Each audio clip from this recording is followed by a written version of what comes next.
Japan was one of our first markets that we targeted with our Flash Lite player for mobile and devices, and that was back about 5, 6 years ago, where with Docomo, one of our premier customers, they purchased a player that would run on their devices that would allow their developers to create things like wallpapers, screensavers, games, rich content. What they found was it was a very easy platform for people to develop towards. Many of their content providers already had the tools, and they were very rich tools, to create very great applications and experiences. And they found that when they put it on their network, people actually started using it and consuming it. They got excited by the little animations or the applications and games that they could get. So now, that was 5, 6 years ago. We've now have started saying that about 90% of the phones that are being rolled out in Japan have Flash Lite on it. It's become a de facto standard for creating rich apps and experience that people are actually consuming when they're on the go, on the bus, on the train, in between activities, or to personalize and customize their devices. Recently, because we've been, our customers are the top 5 major OEMs in the world, and even a much longer list than that, we've been seeing Flash Lite roll out more broadly across the world. So many devices today use Flash Lite for things like customizable and UI and the user experience of the devices. Things like the Samsung D900, which is a phone that was released across the world. The LG Prada phone and the LG Chocolate phone are both Flash-based UI and experiences. And then Nokia shipping many, many different products for their Series 60 lineup and Series 40 lineup with the Flash player embedded. And we've announced as of recent that 450 million devices are shipping now with Flash Lite pre-embedded in it as a UI and an application environment. So now we've seen the wind start to shift over the past couple of years. It's been coming across Europe, and now we're actually now hitting the US shores pretty significantly.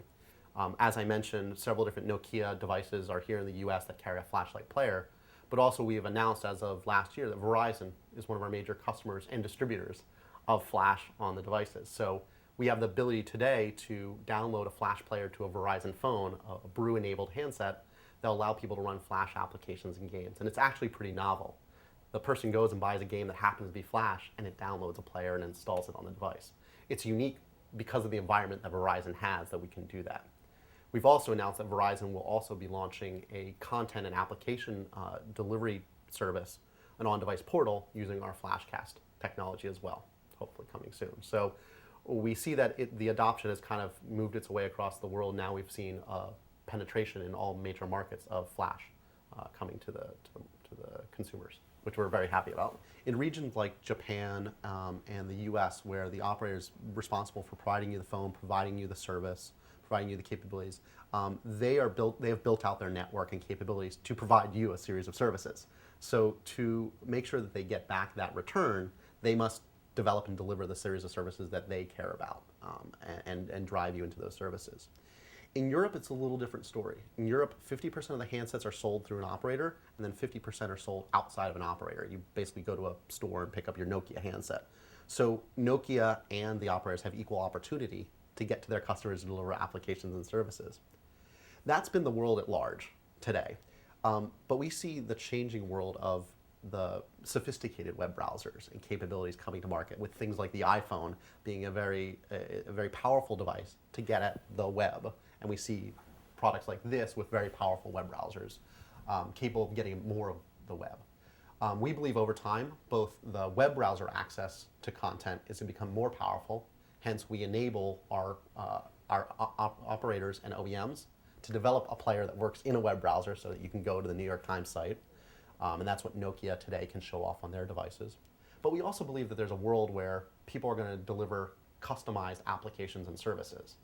And you can either think of the operator providing you a series of those, like Verizon providing you your VCAS services, all pre-bundled for you, or they have what's called off-deck, and basically a series of providers that can be surfaced on their network, but are not controlled or managed by the operator.